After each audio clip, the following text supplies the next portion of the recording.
Okay, look at that. It's your old buddy Garen. Hey, everybody, we are back with the V5 Yeah. Santa Cruz Bronson. Today, we're going to go for a little ride and learn all about this sweet new machine.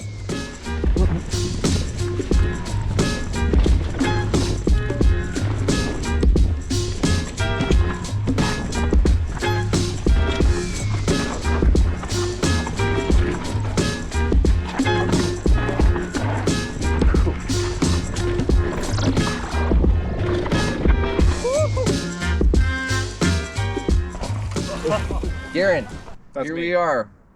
Tell us about this bike and what's new, what the goals were, what Santa Cruz was looking to improve and keep the same out Yeah. of such a crowd-pleasing bike. Yeah, exactly. Crowd pleasing bike, one of our best selling bikes in the do it all category. So this along with the High Tower are sort of our most versatile bikes, and they differ in several ways, but the main one is that this is MX wheels. So 29 front, 27.5 rear.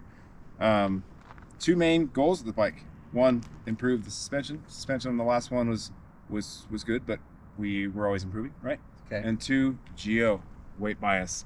I think that we learned a lot since making our first mullet bike, which was our first dedicated mullet was the Bronson 4, and a lot of things changed since then, and we've made some big improvements on ride characteristics, just changing the geometry a bit. Okay. Yeah. What can you touch on what some of those were? I don't actually know. Okay. Just kidding. Yeah. So Bronson 5, this version will get a bit slacker head tube angle. That's something that should be expected. This is almost considered a mini Nomad in the sense that now in low, head tube angle is 63.9 or so. In high, 64 and 64.2. Okay. The main thing though I'd say is like we got a degree steeper in the seat tube angle, so that's a better overall climbing position. The biggest part about making the Bronson feel a bit better as far as weight bias goes is longer rear center. Yeah. Rear centers, It looks noticeably longer. yeah, it's like 4 or 5 millimeters longer per size. Okay. Of course, with Santa Cruz, all these measurements are proportional. So as the frame grows, your rear center grows. We don't have a one size fits all program going here. Okay. But making a bit more front center out of that slacker head tube angle, making a bit more rear center out of a longer chainstay, makes for a bit more wheelbase, makes for the rider's weight to be centered within the wheels a bit better. If I had to say anything about the last Bronson, I would say it was a bit bucky in the sense that maybe the rear was a bit short and the front feel could be a bit vague. Okay. And this bike is just a lot more confident, composed, and mature in its handling. Okay. And then moving into something that I'm really excited to talk about, improvements to the suspension package. Tell me what you thought about the last one. Well, yeah, I don't know if you guys have heard me say this before when I talk about VPP platforms. I'm sure you guys all talked about it. I feel like they are really great at pedaling, really great platform, pushing out of corners, off of lips, pumping.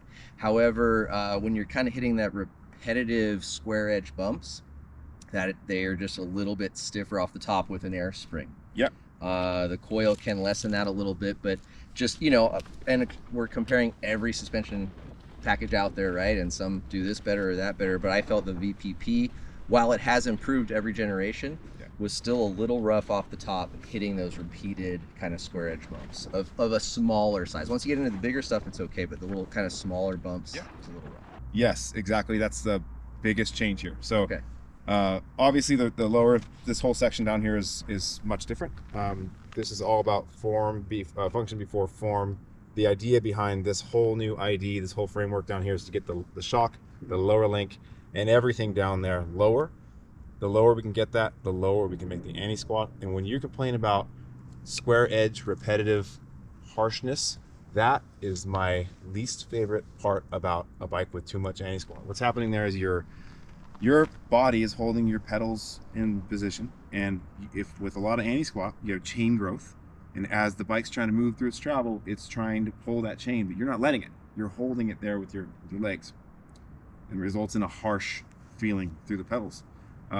This is like the biggest reduction in anti-squat we've done model to model to date. So it's anti-squat numbers down below Nomad, below any VPP bike we've done. Okay. And I think what you're going to find is that the ride characteristic is way better and much lower anti-squat, which should make for a much more like fluttery top end. Okay. So does this mean unofficially that my criticisms have been validated? Yeah, I think so. Well, there are. We'll have to tell all the people that have said I don't know what I'm talking about. No, My Santa Cruz is smooth and buttery over the rocks. Yeah, you know, it's everyone's rides differently, Totally. at different speeds, and everyone has different criticisms. But Well, we and are different comparisons too. Yeah. If they only rode an intense before this, then it probably does feel better. We're our own worst critic, Shit, fair and I was gonna say anything. We're our own worst critic, and yeah, that's one of the complaints we've had is like that. There's some with too much anti-squat, you get a lot of great pedaling platform, but you get that harshness. Yeah, and we're tuning that out of VPP. Okay, so this is like fourth. I would consider this to be fourth generation VPP. Okay, it's still lower link driven like the third generation, but it's a whole new program down here. So could that be taken to mean it maybe isn't quite as good pedaling, or that riders might find themselves using the climb switch a little bit more often on kind of fire road sort of climbs? I don't think it's going to have maybe the energetic feel that you might have from a tall boy. Yep. But it's a much more composed. It's just it's also going to give you better traction, I suppose. Exactly. It's more traction. It's better tracking. It's a much more mature feeling bike overall. Okay. You can get these days with we used to pride ourselves on VPP being the thing that gave us all the pedal platform. Right. Now we can tune VPP for exactly the way we want the bike to ride, and then use shock tuning to get the platform back. Got it. So yeah, we're pretty clear on pedal platform. Well, and I think too, just mountain biking. Well, I guess we're biased, right? Because we're more gravity-focused riders, but I think there's probably still a lot of cross-country riders out there. But I think when I view mountain biking, it seems like it's gotten a lot more descending focused. You know, the way new trails are getting built, bike geometry, like it just seems like people now want bikes that descend better than they want bikes that climb better. Yeah. Maybe like 15, 20 years ago. It's a 150 mil travel bike, the 164. Like we're not trying to win the World Cup XC races here. We're trying to get up the hill comfortably and be able to climb all day. That's I mean, right. Big days, but yeah, the focus here is descending. Okay. So let's get into availability, models, price range.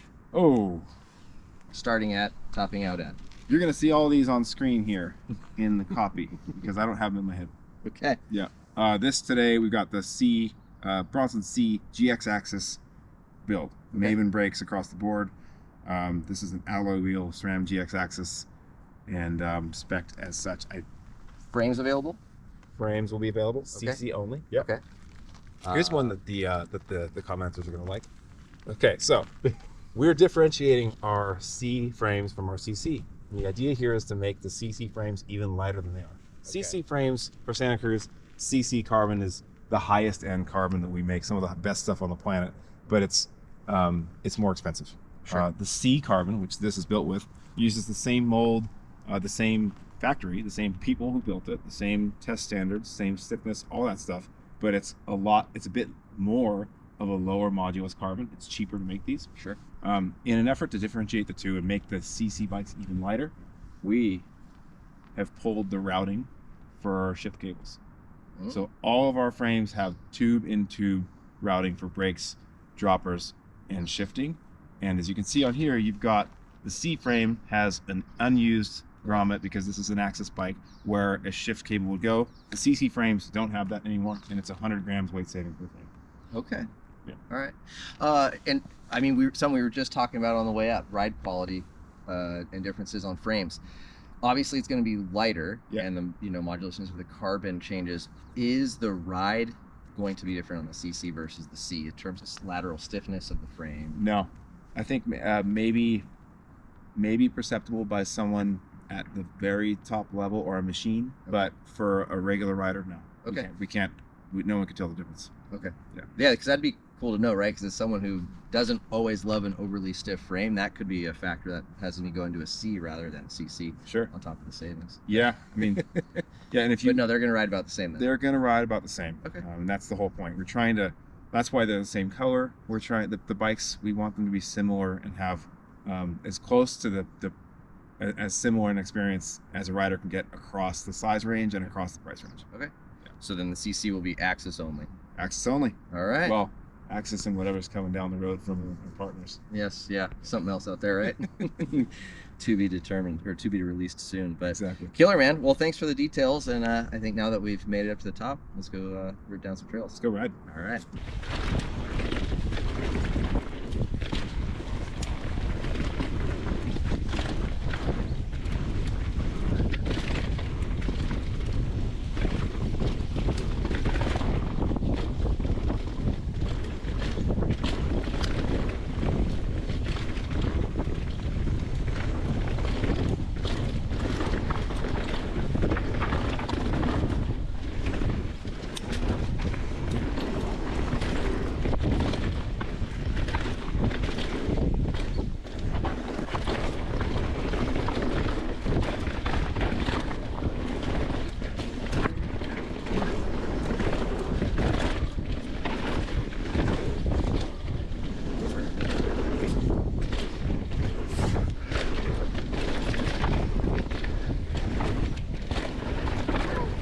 All right, folks, so thanks for coming along on our first ride with the new Santa Cruz Bronson V5. Overall, again, a really short first ride on trails I've never ridden before.